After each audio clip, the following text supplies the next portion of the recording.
Here are 10 of the most mysterious beings in the Bible, known for their enigmatic appearances, roles, and the awe they inspire. 1. The Nephilim, Genesis 6:1-4. The Nephilim, as described in Genesis 6:1-4, are among the most enigmatic figures in the Bible, shrouded in mystery and sparking debate for centuries. The passage states that when human populations increased on earth, the sons of God saw that the daughters of men were beautiful, and they married any of them they chose. From these unions came Nephilim, described as the mighty men who were of old, the men of renown.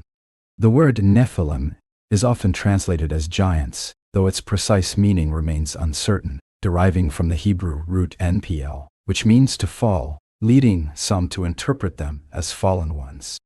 This description raises numerous questions about their nature, origins, and purpose. Were they literal giants, a hybrid race of divine and human beings, or symbolic figures representing human pride and corruption? One of the most debated aspects of the Nephilim lies in the identity of the sons of God. Some scholars and theologians argue that these were fallen angels, celestial beings who rebelled against God and took human wives. This interpretation is supported by texts like the Book of Enoch, an ancient Jewish apocryphal work, which elaborates on the story by describing a group of angels called the Watchers who descended to earth, lusted after human women, and fathered the Nephilim. According to Enoch, these offspring were giants of immense size and strength who brought chaos, violence, and corruption to the world. This interpretation aligns with the New Testament references in 2 Peter 2:4 and Jude 1:6, where certain angels are said to be imprisoned for abandoning their proper domain. However, other interpretations identify the sons of God as the descendants of Seth, Adam's righteous son, who intermarried with the descendants of Cain, representing a moral decline rather than a supernatural event. This view is often held by those who prefer a more naturalistic reading of the text. Another key question surrounding the Nephilim is their role in the broader biblical narrative. Genesis 6:5-7 describes how the wickedness of humanity had grown so great that God decided to bring the flood, effectively resetting creation. Some suggest that the Nephilim, as products of forbidden unions, epitomize the corruption of humanity and contributed to the moral and spiritual decay that prompted divine judgment. Their presence is seen as a direct affront to God's created order, blending the heavenly and earthly realms in ways that were never intended. Despite the flood's purpose to cleanse the earth, the Nephilim reappear later in Numbers 13:33, when the Israelite spies report seeing giants in Canaan, describing themselves as grasshoppers in comparison. This continuity has led to speculation about how the Nephilim could have survived the flood, or whether the term was later used, metaphorically, to describe powerful, fearsome enemies. The Nephilim's mention in Numbers also ties them to the Anakim, another group of giants, further complicating their identity and suggesting they may represent a persistent archetype of defiance against God. Culturally, the Nephilim have inspired endless fascination, appearing in myths, literature, and modern interpretation. They are often depicted as tragic figures, caught between two worlds, or as symbols of hubris and the consequences of overstepping divine boundaries. Their ambiguous nature, part divine, part human, possibly giant, and undeniably formidable, makes them a powerful symbol of the mysterious interplay between the physical and spiritual realms. Some interpret their story as a warning about the dangers of pride, rebellion, and moral compromise, while others see it as a testament to the extraordinary complexity of God's creation. The story of the Nephilim has also become a fertile ground for conspiracy theories and speculative theology, with some linking them to ancient astronaut theories, suggesting they were extraterrestrial beings who interacted with early humanity. While such theories lack biblical support, they underscore the enduring allure of the Nephilim as symbols of mystery and wonder. Ultimately, the Nephilim serve as a reminder of the profound depths of the biblical narrative and the ways in which its stories invite reflection, on the boundaries between the divine and the human, the known and the unknown, the known. 2. The Angel of the Lord. The Angel of the Lord is a profoundly mysterious and intriguing figure in the Bible, appearing at pivotal moments in the narratives of both the Old and New Testaments.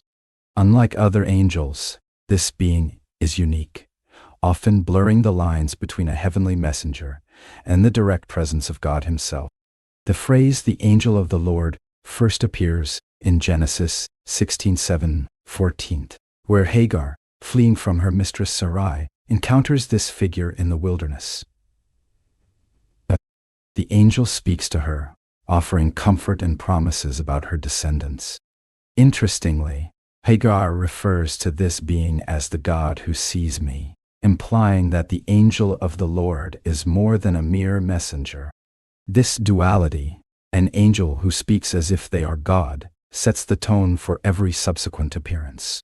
Scholars and theologians debate whether the angel of the Lord is a distinct being or a manifestation of God, with some interpreting these appearances as a theophany, a visible manifestation of God, or even a Christophany, a pre-incarnate appearance of Jesus Christ. The angel of the Lord appears again in pivotal stories, such as in Genesis 22 during the binding of Isaac. As Abraham prepares to sacrifice his son, the angel calls out from heaven, stopping him and reaffirming God's covenant. Here, the angel speaks with divine authority, saying, "By myself, I have sworn," a statement reserved for God alone. This blending of identities, an angelic figure who both acts on behalf of God and speaks as God, creates a theological paradox that has puzzled interpreters for centuries. Another significant encounter occurs in Exodus 3, where the angel of the Lord appears to Moses in the burning bush. The text begins by stating that the angel is present, but as the narrative unfolds, it is clear that God himself is speaking. The ground is declared holy, and God reveals his name, "I am who I am," through this encounter. This moment underscores the mystery of the angel of the Lord, as it becomes evident that this figure is not separate from God, but a direct manifestation of his presence. Throughout the book of Judges, the angel of the Lord appears to key figures, such as Gideon in Judges 6 and the parents of Samson in Judges 13. To Gideon, the angel provides assurance and calls him to lead Israel against the Midianites. Gideon builds an altar, naming it "The Lord is Peace," signifying his recognition of the angel as divine. Similarly, in the story of Samson's parents, the angel announces the birth of their son and instructs them on how he should be raised as a Nazirite. When the angel ascends in the flames of their offering, they declare in awe, "We have seen God." These encounters reinforce the duality of the angel's identity, both as a distinct figure and as an embodiment of God's presence. The angel of the Lord is also a protector and deliverer. In 2 Kings 19:35, the angel strikes down 185,000 Assyrian soldiers, saving Jerusalem from destruction. This act of divine intervention demonstrates the angel's role as a warrior and enforcer of God's will. Similarly, in Zechariah 3, the angel of the Lord acts as an advocate for Joshua the high priest, rebuking Satan and declaring God's forgiveness and restoration for Israel. These roles highlight the angel's active involvement in God's redemptive plan, not just as a messenger, but as an agent of divine power and grace. One of the most compelling aspects of the angel of the Lord is the question of whether this figure is a pre-incarnate appearance of Jesus Christ. Many Christian theologians argue that the angel's divine authority, ability to forgive sins, and acceptance of worship suggest a connection to Christ. For example, in John 8:58, Jesus declares, "Before Abraham was, I am," echoing the divine name revealed to Moses at the burning bush, where the angel of the Lord was present. This interpretation aligns with the idea that Jesus, as the second person of the Trinity, has been actively involved in the world since the beginning, often appearing, in the Old Testament, in the guise of the angel of the Lord. However, not all scholars agree with this view. Some see the angel of the Lord as a distinct angelic being who serves as God's representative, speaking and acting on his behalf without being God himself. This interpretation draws on the understanding of angels as messengers who carry divine authority but remain separate from the divine essence. This perspective raises questions about the nature of divine delegation and the boundaries between God and his heavenly agents. The angel of the Lord disappears from the biblical narrative after the incarnation of Christ in the New Testament. Some suggest this is because Jesus, the ultimate manifestation of God's presence, fulfills the role previously attributed to the angel. This shift underscores the continuity of God's plan, where the mysterious appearances of the angel of the Lord in the Old Testament foreshadow the full revelation of God in Jesus Christ. Ultimately, the angel of the Lord remains one of the most fascinating and mysterious figures in the Bible, embodying the complexity of God's interaction with humanity. Whether viewed as a pre-incarnate Christ, a theophany, or a high-ranking angel, this figure challenges readers to ponder the nature of divine presence and the ways in which God reveals himself to his people. The angel's role as a mediator, protector, and revealer of God's will emphasizes the depth of God's engagement with the world, offering glimpses of his glory while maintaining an air of profound mystery. 3. Cherubim, Ezekiel 1, Genesis 3:24. The cherubim, described in various parts of the Bible, are among the most enigmatic and awe-inspiring beings in biblical literature, often associated with the presence, majesty, and holiness of God. First mentioned in Genesis 3:24, the cherubim are stationed by God at the entrance of the Garden of Eden after Adam and Eve's expulsion. They are armed with a flaming sword that moves in all directions, guarding the way to the tree of life. This initial appearance establishes their role as protectors of sacred spaces, symbolizing the separation between sinful humanity and divine holiness. The placement of the cherubim at Eden's gate marks them as guardians of divine mysteries and stewards of God's sanctity. The imagery of the cherubim becomes far more elaborate in the prophetic visions of Ezekiel 1 and Ezekiel 10.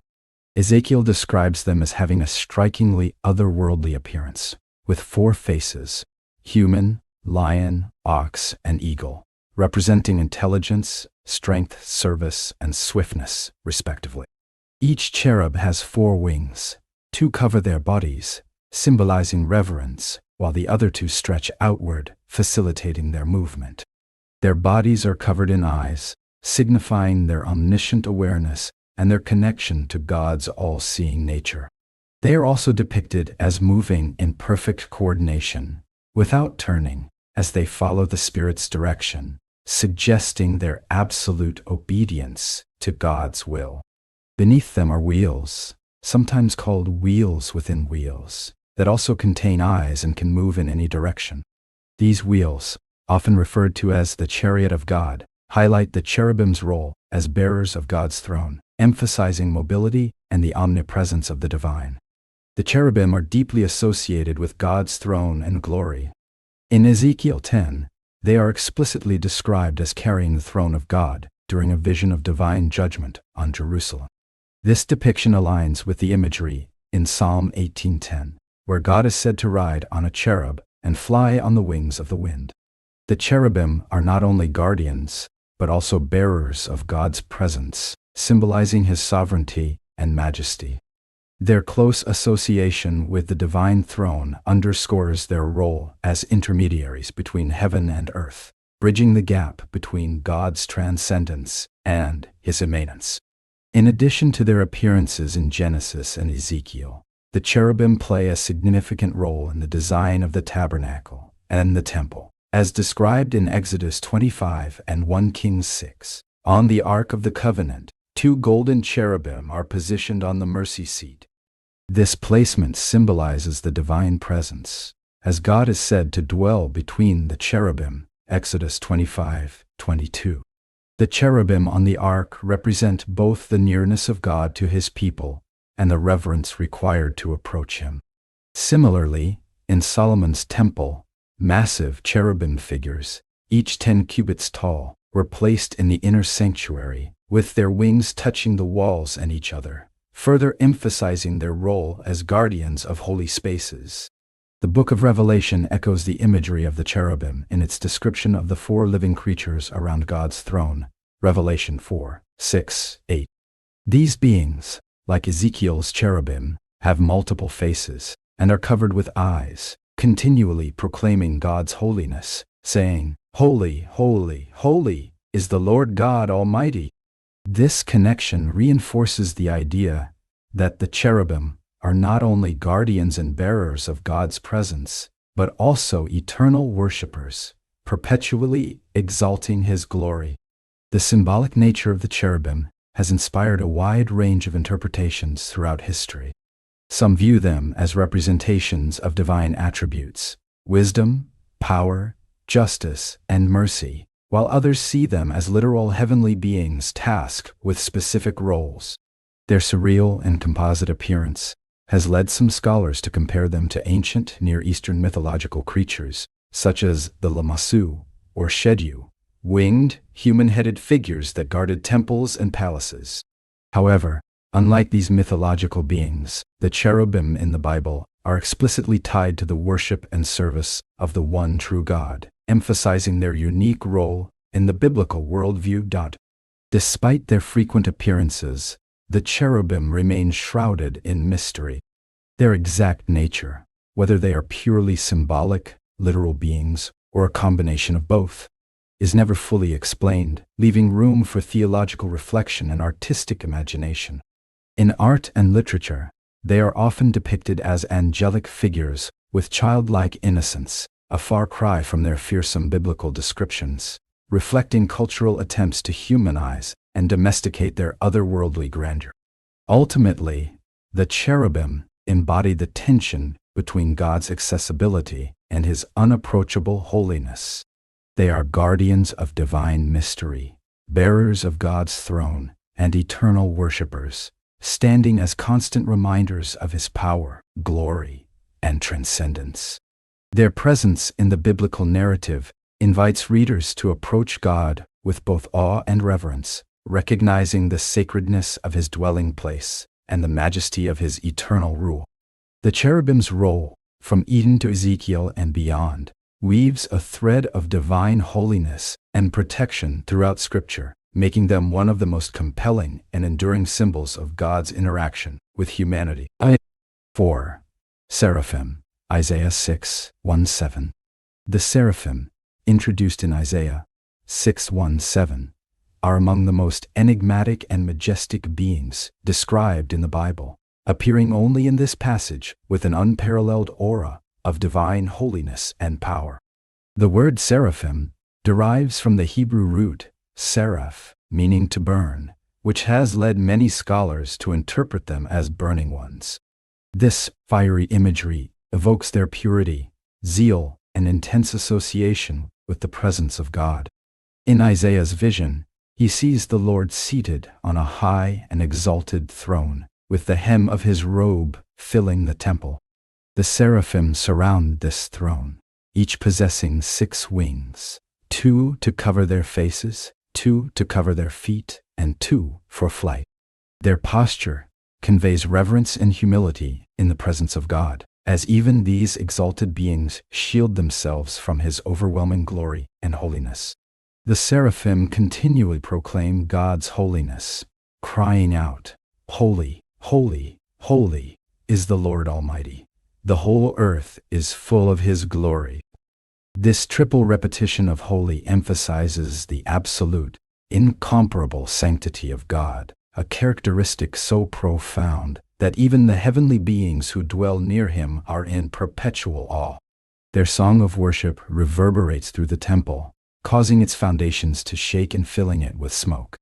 This imagery underscores not only the seraphim's role as worshipers, but also the immense power and majesty of God's presence, which elicits both wonder and trembling.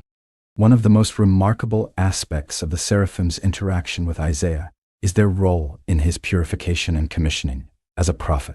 Overwhelmed by the vision of God's holiness, Isaiah laments his own sinfulness and unworthiness, crying out, "Woe to me! I am ruined, for I am a man of unclean lips, and I live among a people of unclean lips, and my eyes have seen." In response, one of the seraphim takes a live coal from the altar with tongs, flies to Isaiah, and touches it to his lips, declaring, "See, this has touched your lips. Your guilt is taken away, and your sin atoned for." This act of purification is deeply symbolic, illustrating the transformative power of God's holiness.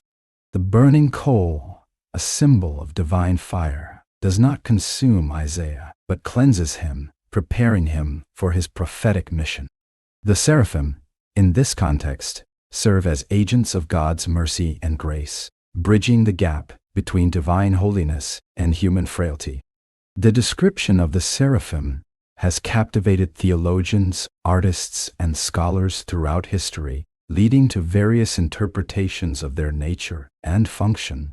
Some view the seraphim as literal heavenly beings who occupy a unique position in the celestial hierarchy, distinct from other angels. Their 6 wings, fiery appearance, and constant proximity to God's throne suggest a level of intimacy with the divine that surpasses other celestial entities, such as the cherubim. Others interpret the seraphim symbolically, seeing them as representations of divine attributes like purity, zeal, and the transformative power of God's holiness. Their burning nature could also symbolize the consuming fire of God's presence, which refines and purifies rather than destroys.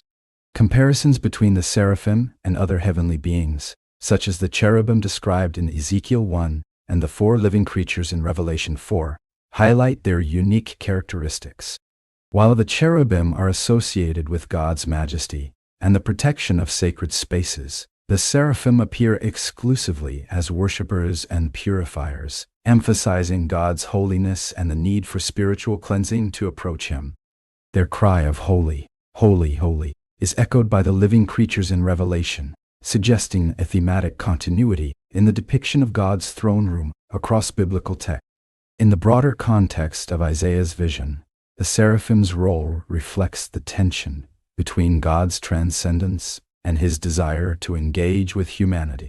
The temple setting, filled with the smoke of God's presence, symbolizes the meeting point between heaven and earth.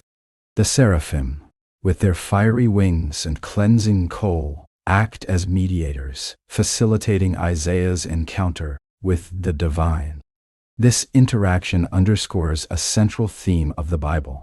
God's holiness is unapproachable by sinful humanity, yet through His grace, He provides a means of purification and communion.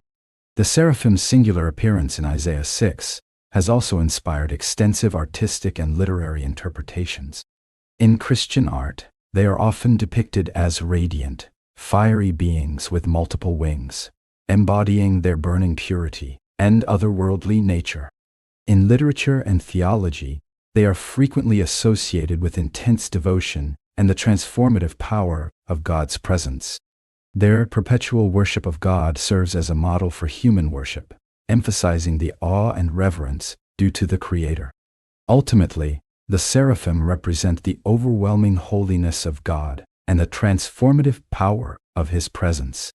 Their role in Isaiah's vision highlights the paradox of divine holiness.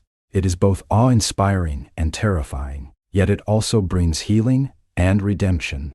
Through their worship and their act of purification, the seraphim remind us that God's holiness is not a distant, unapproachable reality, but a dynamic force that engages with humanity, inviting us into His presence while transforming us to reflect His glory. Their fiery song of "Holy, holy, holy" continues to resonate as a timeless proclamation of God's absolute purity, power, and majesty. 5. Leviathan, Job 41, Psalm 74:14, Isaiah 27:1. The Leviathan is one of the most enigmatic and fearsome creatures described in the Bible, appearing in several passages such as Job 41, Psalm 74:14, and Isaiah 27:27. It is often depicted as a monstrous sea creature, symbolizing chaos, power, and defiance against God. In Job 41, the Leviathan is presented as an awe-inspiring and untamable being, a masterpiece of God's creation that defies human control. The detailed description in Job paints a vivid picture of its formidable nature. Its tightly sealed scales are impenetrable, its breath ignites flames, and its eyes glow like the dawn. The creature's strength is unparalleled, and even the mightiest warriors cannot subdue it, for no sword, spear, dart, or javelin can pierce its armored hide. The passage emphasizes humanity's helplessness before the Leviathan, underscoring God's unmatched power and sovereignty as its creator. The rhetorical questions posed to Job, "Can you pull in Leviathan with a fishhook?" serve to humble him, highlighting the vast gulf between human and divine power. The Leviathan also carries symbolic significance throughout the Bible, often representing chaos, evil, or the forces that oppose God. In Psalm 74:13-14, the Leviathan is described as a multi-headed sea monster defeated by God during the creation of the world. This imagery evokes a cosmic battle, with God triumphing over the forces of chaos to establish order. The psalmist portrays God as sovereign over all creation, able to vanquish even the most fearsome and untamed creatures. This reference to the Leviathan aligns with ancient Near Eastern mythology, where similar sea monsters, such as Tiamat in Babylonian texts or Lotan in Canaanite myths, symbolize primordial chaos. However, the Bible uniquely frames these creatures within the context of God's supremacy, presenting the Leviathan not as an independent force, but as a part of God's creation, ultimately subject to His will. In Isaiah 27:1, the Leviathan reappears in a prophetic context, representing a great cosmic adversary that God will ultimately destroy. The verse declares, "In that day the Lord will punish with His sword, His fierce, great, and powerful sword, Leviathan the gliding serpent, Leviathan the coiling serpent. He will slay the monster of the sea. He will slay the monster of the sea." Here, the Leviathan is depicted as a serpent-like creature, associated with chaos and evil. This portrayal is often interpreted as a symbolic reference to the powers and kingdoms that oppose God and His people, such as oppressive empires or spiritual forces of darkness. The promise of Leviathan's destruction signifies God's ultimate victory over all forms of rebellion, chaos, and evil, paving the way for a restored creation where His peace and order reign supreme. Throughout these passages, the Leviathan serves as a multifaceted symbol, embodying both the majesty of God's creation and the forces of opposition that He subdues. Its dual nature, as a literal creature and a symbolic figure, has intrigued theologians and scholars for centuries. Some interpret the Leviathan as a real animal, possibly a crocodile or a now extinct marine reptile, whose terrifying characteristics were amplified through poetic imagery to emphasize God's power. Others view it as a purely mythological creature, drawing on the ancient motifs of sea monsters to convey theological truths about God's dominance over chaos and evil. The Leviathan also carries eschatological significance, particularly in Jewish and Christian traditions. In some interpretations of Isaiah's prophecy, the slaying of the Leviathan represents the ultimate defeat of Satan, or the final eradication of evil at the end of time. This theme resonates in the apocalyptic literature of both faiths, where cosmic battles between good and evil culminate in God's ultimate victory. In rabbinic literature, the Leviathan is sometimes envisioned as a creature that will be served as a feast for the righteous in the Messianic age, symbolizing God's provision and the fulfillment of His promises. Beyond its biblical context, the Leviathan has left a lasting legacy in art, literature, and theology. In Thomas Hobbes' seminal work, Leviathan, the creature is used as a metaphor for the power of the state, reflecting its association with overwhelming strength and authority. In Christian theology, the Leviathan is often linked to Satan, or the forces of sin and death, reinforcing its symbolic role as an adversary to God's order. In modern interpretations, the Leviathan continues to captivate as a representation of the unknown, the uncontrollable, and the sublime, serving as a reminder of humanity's limitations in the face of divine mystery. Ultimately, the Leviathan embodies the tension between fear and awe, chaos and order, defiance and submission. Its depiction in the Bible highlights the vastness of God's power, as even this terrifying creature is under his command. Whether viewed as a literal beast, a mythological symbol, or a metaphor for spiritual opposition, the Leviathan reminds readers of God's sovereignty over all creation, his ability to tame the untamable, and his promise to bring ultimate peace and restoration to a world often marked by chaos. The Leviathan's legacy endures as a powerful testament to God's majesty, the depth of his creation, and the triumph of his will over every force that seeks to oppose him. 6.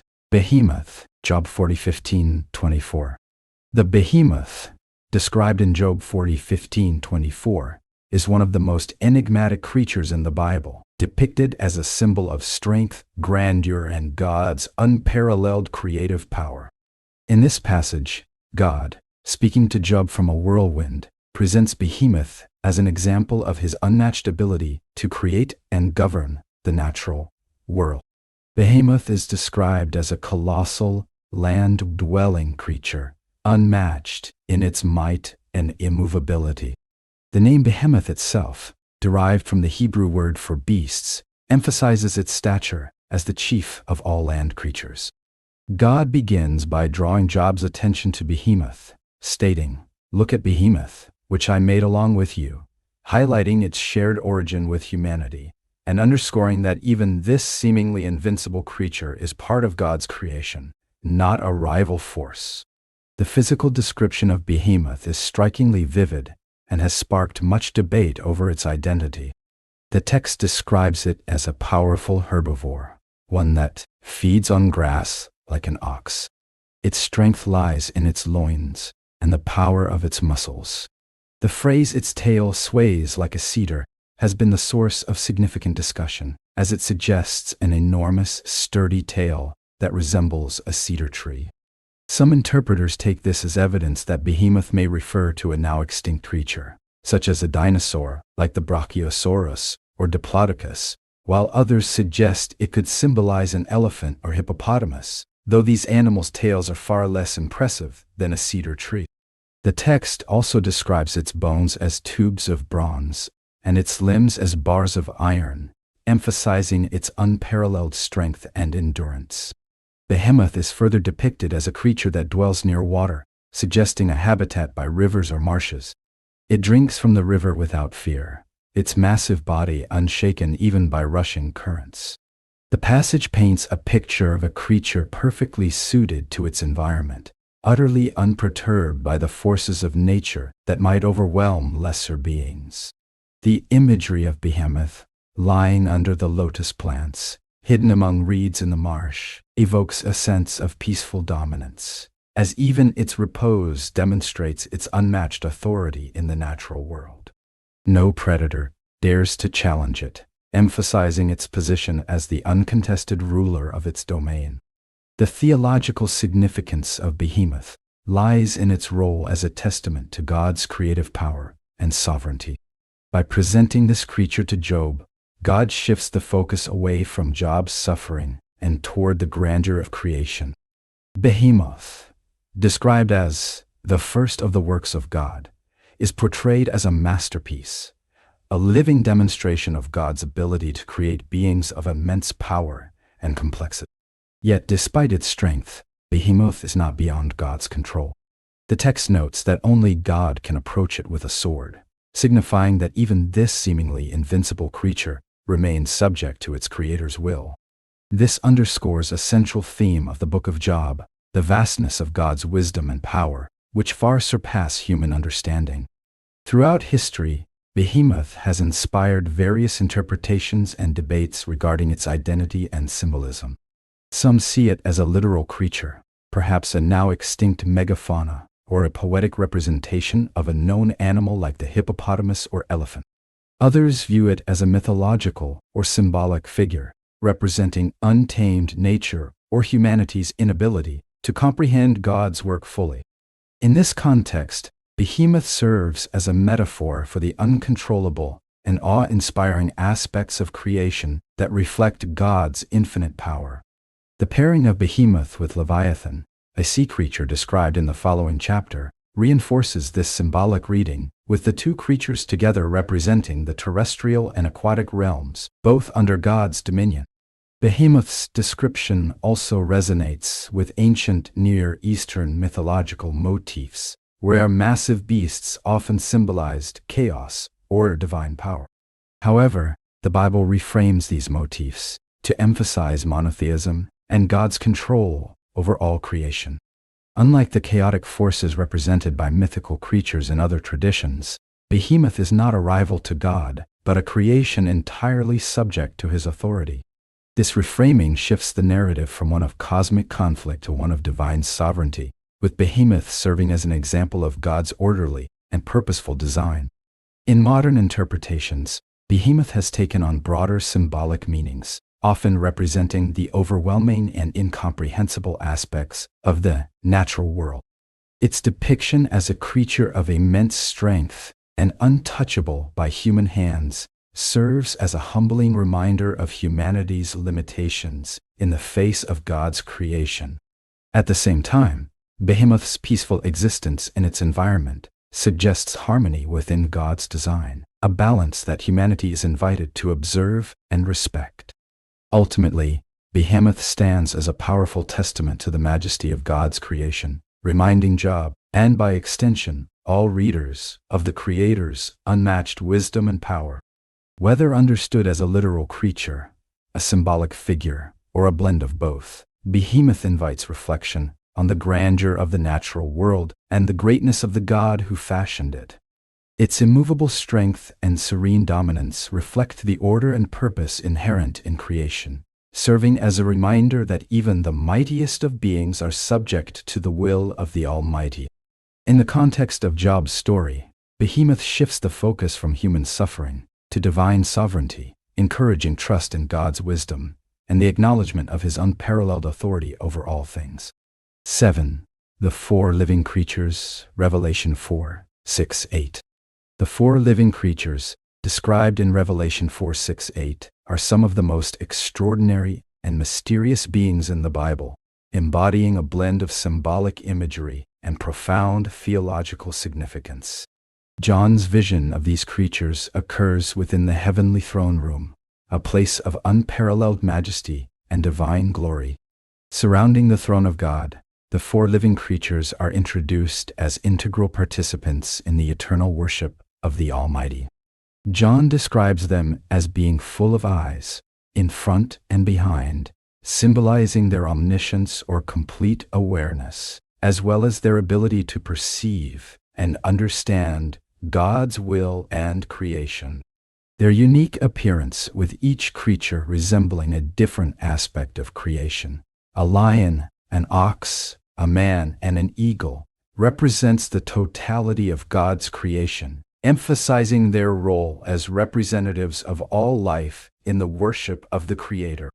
Each of the four living creatures embodies specific attributes.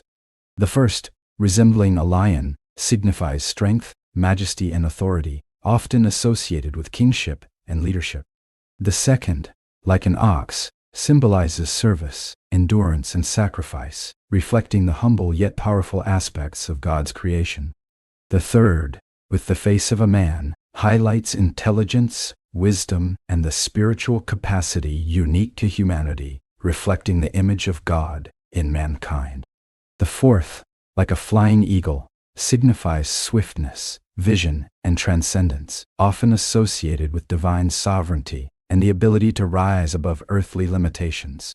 Together, these four faces encapsulate the fullness of God's creation, showing how all aspects of life, be it strength, service, wisdom, or transcendence, exist to glorify the Creator. Their 6 wings further enhance their otherworldly appearance, and underscore their unique role in God's heavenly court. The wings, described as being full of eyes all around and within, suggest unceasing vigilance and complete perception. This imagery aligns with their role as beings who serve in close proximity to God, constantly observing His glory and carrying out His will. Their wings also evoke the imagery of the Seraphim in Isaiah 6, where 6 winged beings similarly surround God's throne, emphasizing their reverence and readiness to serve. The perpetual motion implied by their wings suggests their tireless dedication to worship and their role as active participants in the divine order. The living creature's primary function is to lead worship in the heavenly throne room. They proclaim day and night, "Holy, holy, holy, holy is the Lord God Almighty, who was and is to come." This thrice-repeated declaration of God's holiness emphasizes His absolute purity, transcendence, and perfection, while the reference to God's eternal nature, past, present, and future, underscores His unchanging sovereignty over all time. Their unceasing worship sets the tone for the heavenly liturgy, prompting the 24 elders who surround the throne to cast their crowns before God in a gesture of submission and adoration. The living creatures, therefore, act as both leaders and catalysts of worship, demonstrating the centrality of glorifying God in heaven's activity. Symbolically, the 4 living creatures can be seen as reflections of God's attributes and His relationship with creation. Their ceaseless proclamation of holiness points to God's separateness from sin and His supreme authority over all things. At the same time, their diverse appearances highlight the interconnectedness of creation and its dependence on the Creator. Some interpretations suggest that the creatures represent the 4 Gospels or aspects of Christ's ministry.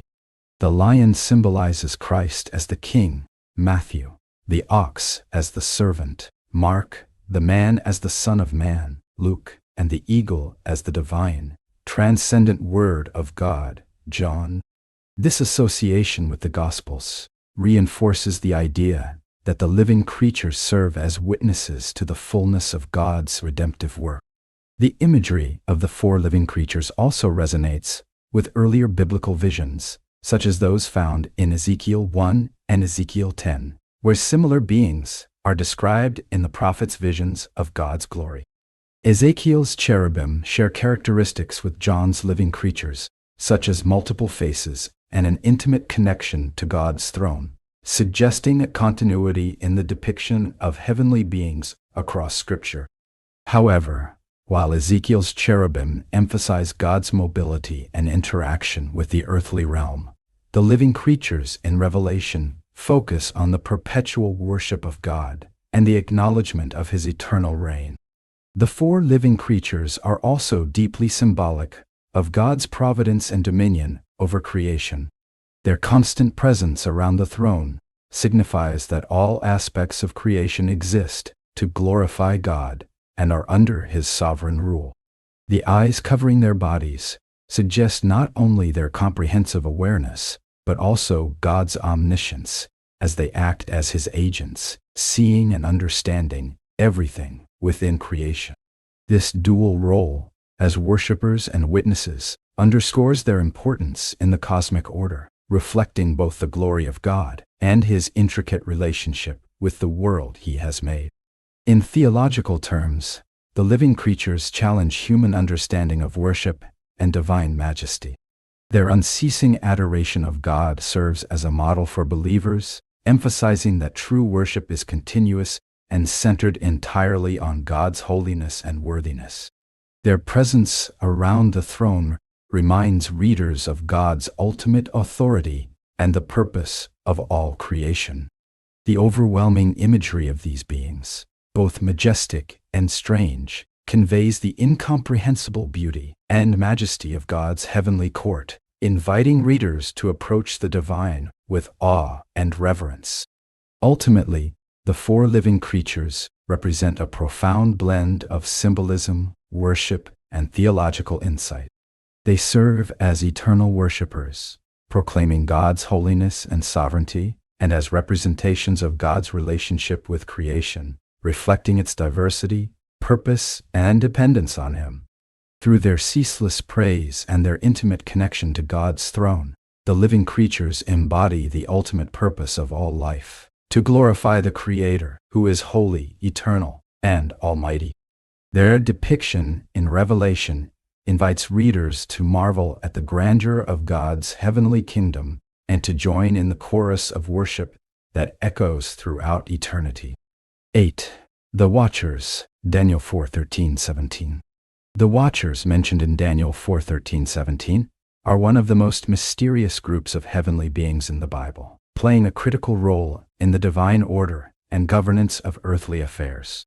Their appearance is tied to a dream experienced by King Nebuchadnezzar of Babylon, a vision so vivid and alarming that he calls upon Daniel to interpret it. In the dream, Nebuchadnezzar sees a mighty tree that reaches to the heavens, providing shelter and sustenance for all creatures. However, the peaceful imagery is interrupted by the arrival of a watcher, a holy one, descending from heaven. This figure commands that the tree be cut down, its branches stripped, and its fruit scattered, leaving only the stump and roots bound with iron and bronze in the earth. The watcher declares that the purpose of this decree is to teach Nebuchadnezzar, and by extension, all humanity, that the Most High rules in the kingdom of men and gives it to whomever He will, and sets over it the lowliest of men. The term watcher derives from the Aramaic word ear, meaning one who is awake or one who watches. This term emphasizes their role as vigilant observers of human affairs, standing as intermediaries between God and the world. In Nebuchadnezzar's dream, the watcher's authority is undeniable, issuing a decree, described as by the decision of the watchers and the sentence by the word of the Holy One. This phrasing implies that the watchers act in a divine council, participating in the administration of God's will over creation. Their role is not merely observational, but judicial, enforcing divine decrees and ensuring that humanity recognizes God's sovereignty. The concept of the Watchers is unique to the book of Daniel within the canonical Bible, but their depiction resonates with broader biblical and extra-biblical traditions of heavenly beings. Unlike angels, who are often messengers or warriors, the Watchers appear as overseers, directly involved in shaping the course of human history. Their title as Holy Ones underscores their sanctity and alignment with God's purposes, but their distinct function as Watchers introduces a sense of cosmic governance that extends beyond simple intervention. This dual identity as both observers and enforcers raises questions about their nature and authority, as they operate with significant autonomy under the ultimate sovereignty of God. In interpreting the dream, Daniel explains that the tree represents Nebuchadnezzar himself, a king whose greatness and dominion have grown to encompass the known world. The Watcher's decree to cut down the tree symbolizes Nebuchadnezzar's impending fall from power, as he will be driven from human society to live among the animals, eating grass like an ox. This humbling experience is intended to demonstrate that earthly rulers are subject to God's will, and that no human authority is independent of divine control. The Watchers, as executors of this decree, embody the bridge between God's transcendence and His active involvement in the affairs of nations and individuals. The Watchers also appear in Jewish apocryphal literature, most notably in the Book of Enoch, where they are described in more detail. In this tradition, the Watchers are portrayed as a distinct group of angels who descended to earth and, contrary to their divine mandate, interacted with humanity in ways that led to corruption. They are said to have taught forbidden knowledge and fathered the Nephilim, resulting in their eventual punishment by God. While this portrayal differs from the depiction in Daniel, it highlights the ancient Jewish understanding of the Watchers as powerful, vigilant beings deeply involved in human affairs. In Daniel, however, the Watchers are portrayed in a positive light, acting in obedience to God and as instruments of His justice and instruction. Theologically, the Watchers raise profound questions about the relationship between divine sovereignty and human agency.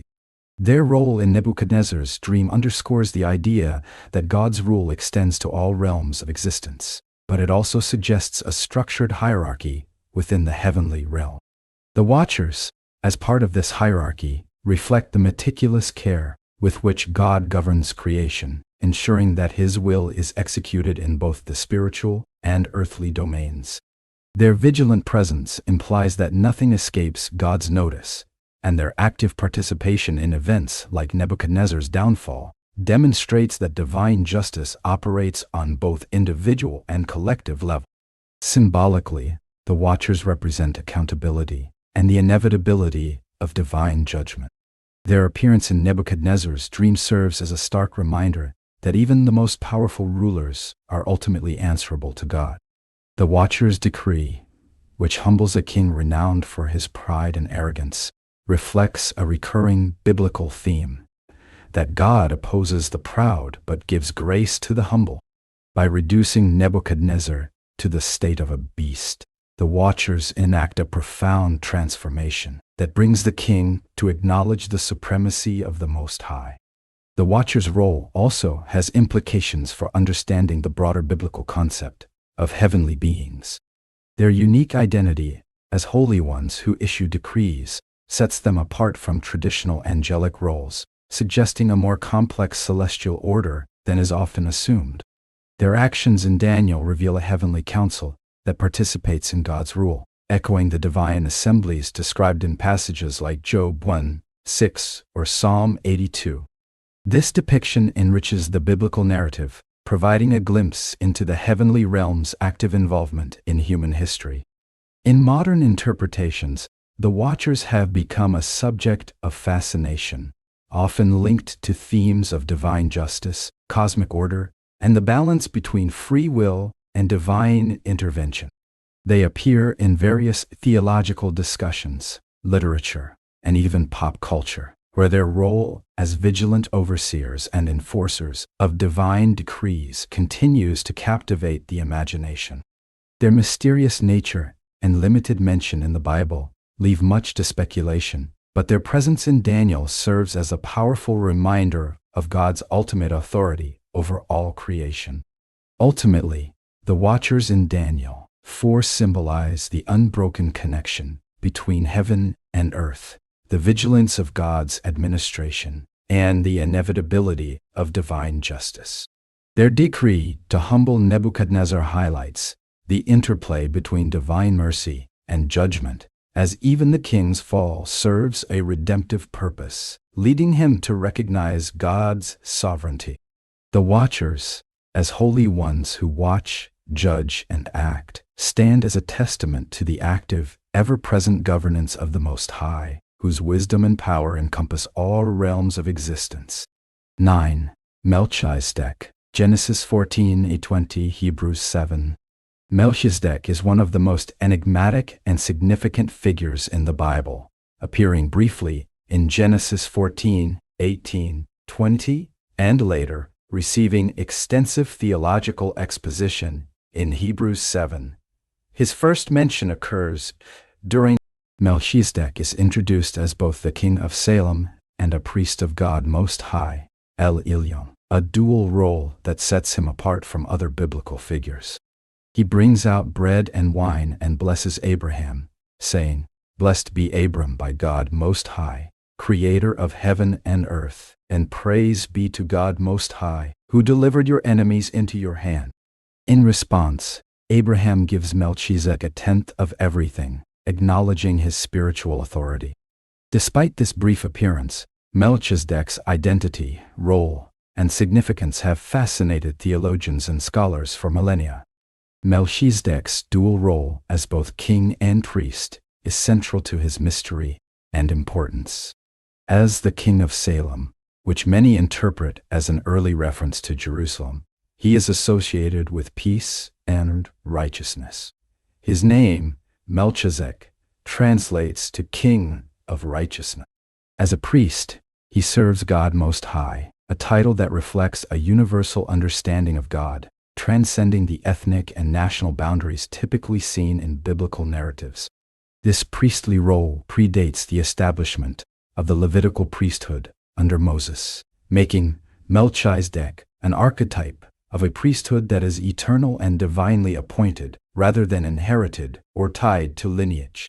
The book of Hebrews 7 elaborates on Melchizedek's significance, presenting him as a Christ-like figure and a prototype of Jesus' eternal priesthood.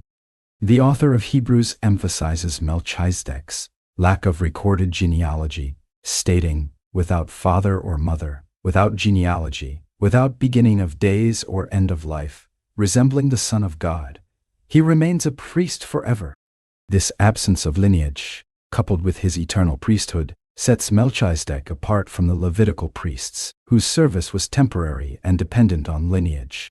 The comparison to Jesus highlights a priesthood that is perfect, eternal, and independent of the Mosaic law. By linking Jesus to Melchizedek, Hebrews underscores that Christ's priesthood surpasses the Levitical system, offering a once-for-all sacrifice for sin and serving as an eternal mediator between God and humanity.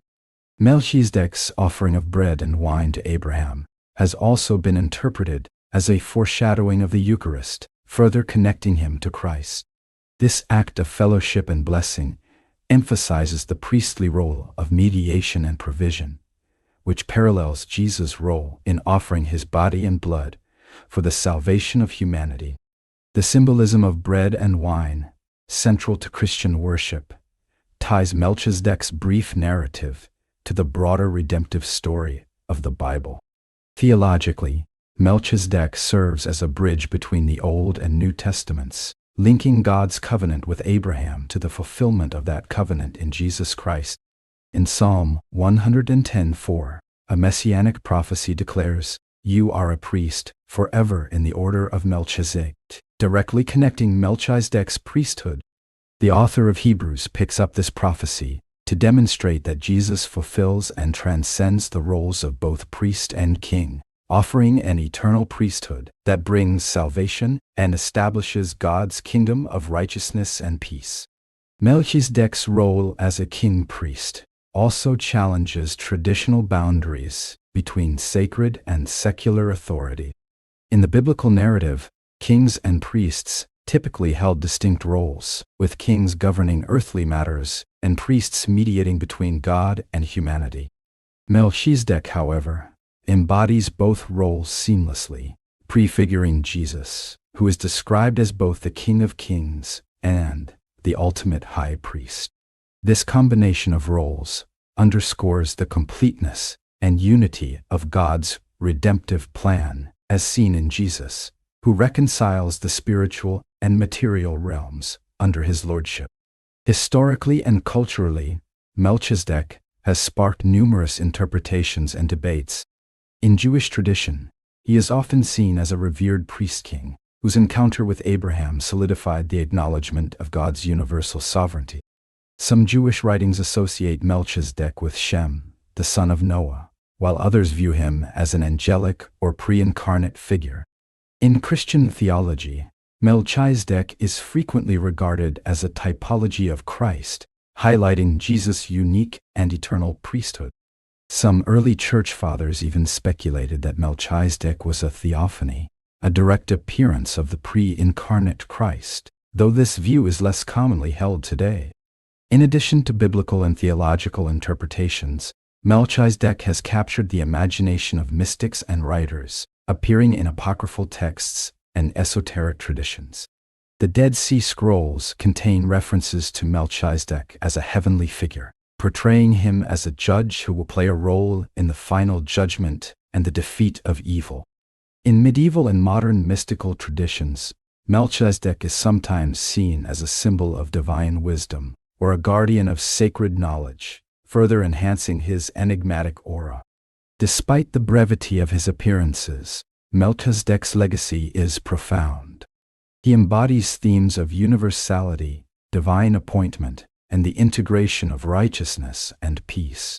His priesthood, unconnected to lineage or law, points to a deeper eternal reality that finds its ultimate fulfillment in Jesus Christ.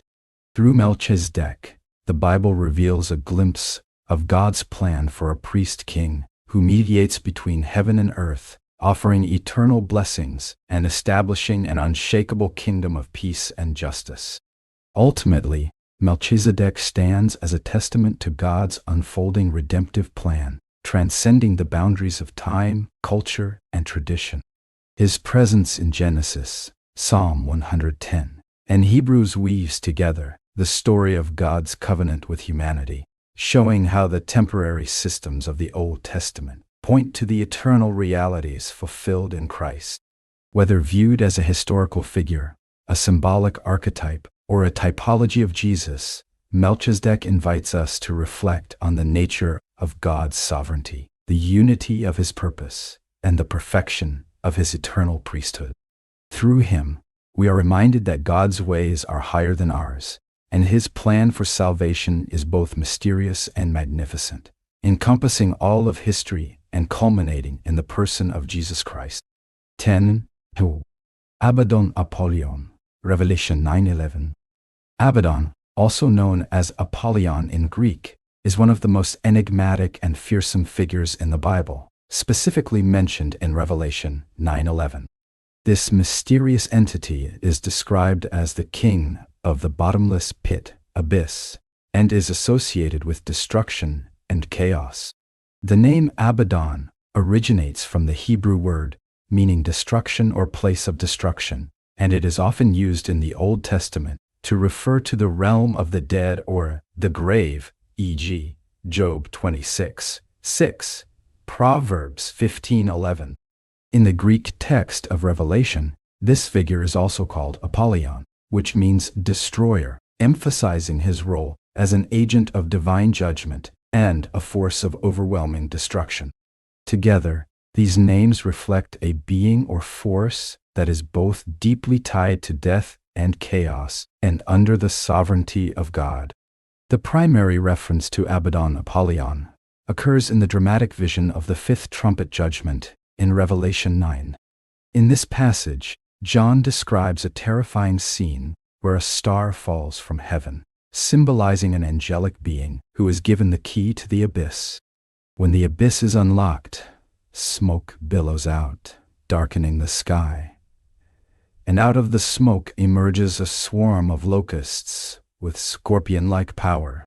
These locusts are commanded not to harm the earth's vegetation, but to torment those who do not bear the seal of God on their foreheads. Their torment is described as so severe that people will seek death but will not find it, emphasizing the inescapable nature of their suffering. The locusts are led by a king, identified as Abaddon Apollyon, described as the angel of the abyss. Abaddon Apollon's role as the leader of this apocalyptic army ties him to themes of judgment and divine wrath. Although he is associated with destruction, his authority is limited and operates within the parameters set by God. This duality is critical to understanding his place in the biblical narrative. While he is a figure of terror bringing chaos and suffering, he is not autonomous. He acts as an instrument of God's judgment, demonstrating that even the forces of destruction are ultimately under divine control. This reinforces the sovereignty of God over all creation, including the realms of death and the abyss. The imagery of Abaddon Apollyon has sparked significant theological debate about his nature and identity. Some interpret him as a fallen angel or demonic being, similar to Satan, given his association with the abyss and his role as the leader of destructive forces. However, unlike Satan, who is characterized as a rebellious adversary to God, Abaddon Apollyon appears to act in accordance with divine command, suggesting that he may not be purely evil but rather a servant of God's purposes, albeit a fearsome one. Others see him as a symbolic figure, representing destruction and chaos, embodying the inescapable consequences of sin and rebellion against God.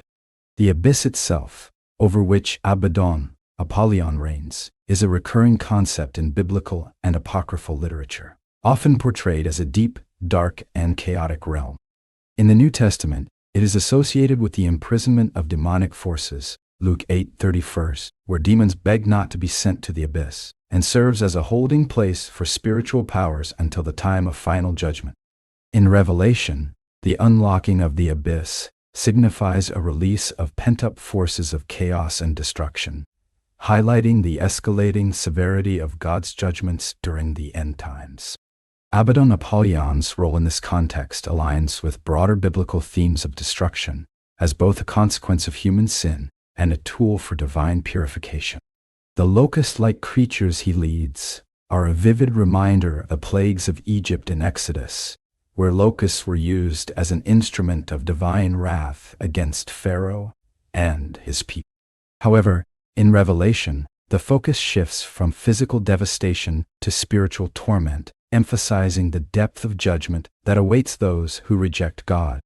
The torment inflicted by the locusts, under the leadership of Abaddon Apollyon, is not random but targeted, sparing those who are sealed by God and reserved for those who remain unrepentant.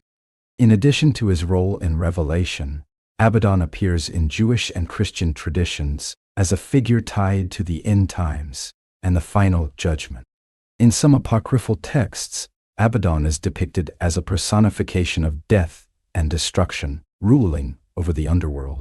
In rabbinic literature, he is sometimes associated with Sheol, the realm of the dead, further emphasizing his connection to mortality and divine justice. In Christian eschatology, Abaddon Apollyon is often seen as a harbinger of the ultimate defeat of evil, serving as a reminder that even the most destructive forces are part of God's redemptive plan to restore creation. Symbolically, Abaddon Apollyon represents the terrifying consequences of rebellion against God. His presence in Revelation underscores the reality of divine judgment and the inescapable nature of God's justice. At the same time, his limited authority serves as a reassurance to believers that even the most chaotic and destructive forces are under God's control. For those who are faithful, the imagery of Abaddon Apollyon is not a source of fear, but a reminder of God's ultimate victory over evil and his commitment to bring about justice and restoration. The enduring fascination with Abaddon Apollyon in theology, art, and literature reflects his profound symbolic weight. In modern interpretations, he often represents the destructive power of unchecked sin, the consequences of divine judgment, or the chaotic forces that threaten to disrupt order and peace. His name, meaning destroyer, encapsulates the fearsome reality of a world under judgment, but also points to the hope that this destruction is part of a process leading to renewal and the establishment of God's kingdom. Ultimately, Abaddon Apollyon stands as a complex and compelling figure in the Bible, embodying both the terror of divine judgment and the assurance of God's sovereignty. His role in Revelation serves as a sobering reminder of the consequences of sin and the reality of God's justice, while also pointing to the hope that all things, chaos, destruction, and even death itself, are under the authority of the Most High. Through this lens, Abaddon Apollyon is not merely a figure of fear, but a testament to the ultimate triumph of God's purposes in creation. These beings spark fascination and debate due to their cryptic descriptions, supernatural roles, and their connections to divine or cosmic mysteries. Each one invites further study and reflection on the nature of the unseen world described in the Bible.